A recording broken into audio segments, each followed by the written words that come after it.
Well, this guy has truly made the takedown a thing of beauty in mixed martial arts with respect to yourself and George St. Pierre and the truly great takedown artists. This guy's closing the gap and entering that company in the eyes of many. Oh, absolutely, because he's done such a great job of timing takedowns. I haven't seen anyone so good at slipping a jab into a takedown since George St. Pierre. Right. He does a phenomenal job of getting from step 1 to step 2 before his opponent even realizes, now he's in on my leg. And if they do get their hips back, immediately he's up into a foot sweep, or a headlock, or an inside trip. It's just so many different ways for him to get you to the floor that he will throw every single one at you every single time. And a lot of fighters talk about that wrestling maintenance and how hard it is, right, over the course of a career to continue to drill those things. He talks a lot about that, and that's why he's continued to realize success here in the UFC. All right, so another big spot for this high-level wrestler here tonight, and the opposition knows what's coming, but more often than not in the UFC, they've been unable to stop. It's because since a little boy, he spent his life on the wrestling mats. And even though you start to prepare for it late, you cannot match his ability to train, his ability to focus, the idea that once he gets a hold of you, it only ends with him in top position. It does not matter if he has to get a high crotch. It does not matter if he needs to get a single leg or a double leg. The purpose is to get you to the floor, and he has been trained his entire life to do just that. Yeah, you put it well. He's got a lot of throws and takedowns and trips in his arsenal, and he'll try to put them to good use in this matchup here tonight. Our tail of the tape for this, our main event of the evening.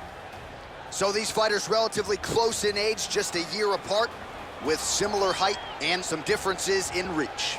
We send it inside the octagon, we find Bruce Buff. This is the main event of the evening. And when the action begins, our referee in charge of the octagon is Herb Dean. And now, this is the moment UFC fans around the world have been waiting for. Live from the T-Mobile Arena in Las Vegas. It's time! 5 rounds in the UFC heavyweight division. Introducing first, fighting out of the blue corner. This man is a mixed martial artist, holding a professional record of 22 wins, 6 losses. He stands 6 feet 2 inches tall, weighing in at 235 pounds. Fighting out of Boca Raton, Florida, Энтони Johnson! And now introducing his opponent, fighting out of the red corner. This man is a wrestler, holding a professional record of 5 wins, 3 losses. He stands 6 feet 3 inches tall, weighing in at 265 pounds. Fighting out of Regina, Saskatchewan, Canada. Ladies and gentlemen, he is the former UFC heavyweight champion, Brok Lesnar!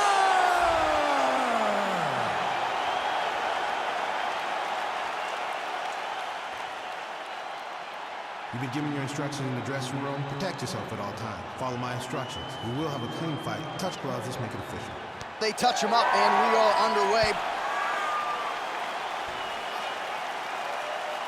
Ready. You ready to fight? All right, so the fight is now underway. On one side, you have a fighter who does everything well, taking on a true grappler on the other side. It's going to be interesting to see how long he can keep it up for. I mean, Damian Maia may be the most specialist type of grappler in the UFC.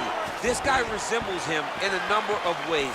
Let's see how he manages this fight against a guy that can do just about everything inside the octagon. Both fighters throwing heat now.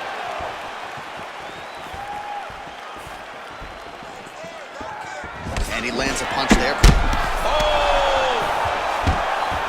Beautiful takedown to land. All right, he's trying to control posture here. Now trying to hip escape. He's just trying to move out of this position off the bottom. All right, so inside the open guard of his opponent. You got to be careful playing around for too long here on the ground with this guy. He jumps on a headlock. We call this in wrestling just a headlock. And if you're not careful, you can get stuck in an arm triangle. Watch triangle, watch triangle.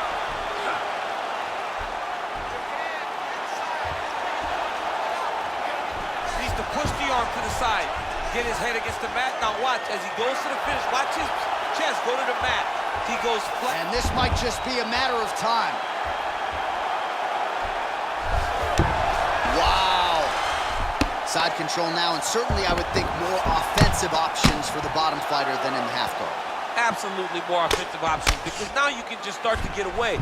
You can just go to a wrestle stand-up. Get to your knees, post your hands, don't allow him to get his hooks in, right? Really be aware of the hooks. But get to your handstand, up, fight the hands, break away and escape. But it's so much more free-flowing than the half guard in the side control, because all you need to do is just get the opponent's body up, because his legs are just free to move. His legs are not controlling anything.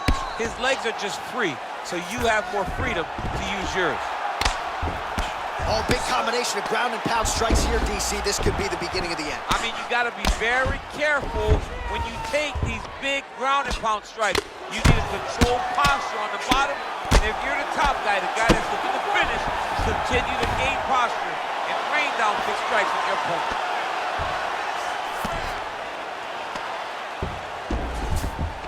All right, he's got the full mount now. Is this one of the most dominant positions in MMA? Is that fair to say? It's a very dominant position. It's one of the most ideal positions you can get to, especially if you are fighting someone that doesn't truly understand that they're not in as much danger as they are, because it's dangerous, but there are a lot of outs, and if a person isn't very understanding of that, then you can really, really put some damage on them. I mean, how many can he take?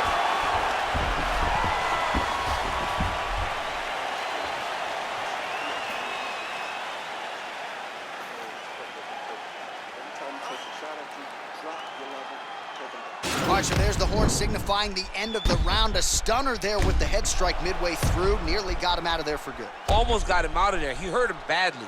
He had his opponent hurt real bad. Now his opponent's walking back to his corner.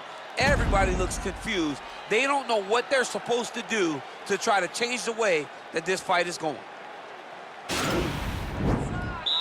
ready to fight? Ready.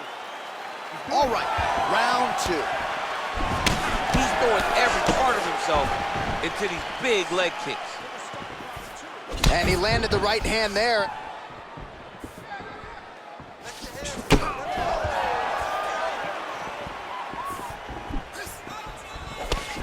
Effective strike there by Johnson. Stuffs the takedown, no problem. And that left hook landed on the button. Stuffs the takedown there. How good is his takedown defense? All right, he engages in a single collar tie here. Oh, nice jab by him there, and I guess on the other side, hard to get your offense going when your head keeps getting snapped back like a Pez dispenser. Every time he tries to go forward and use his own offense, the jab is stopping him in his tracks. He's doing a great job of fighting behind him. Oh, he hurt him bad with the jab. Big liver kick lands under the elbow. Well, DC, headgear's not allowed, but he has raised the hands, and he's doing a nice job protecting the dome. He's doing a great job of blocking his head. A lot of times, those shots to the head will knock you out. Not this time. This guy's making sure nothing lands. Well, he's really starting to land a high number of strikes here in the second round. No denying that he has taken the message from his corner and picked up the pace here in round two. Big powerful punch lands. Now he gets back to range. Some nice back and forth action here. Oh! He's in trouble. He's hurt bad. An uppercut landed.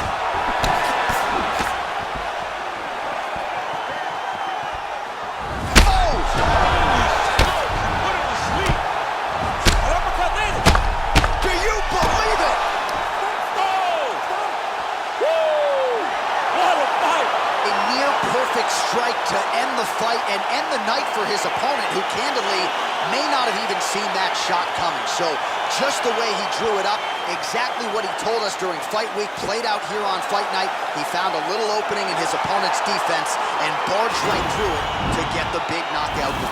Well, he's going to enjoy watching this one back. Let's take a look at the replay of the knockout just a moment ago. It was right hand after right hand after right hand. Finally, he found the one that hit the exact sweet spot that ended his opponent's night.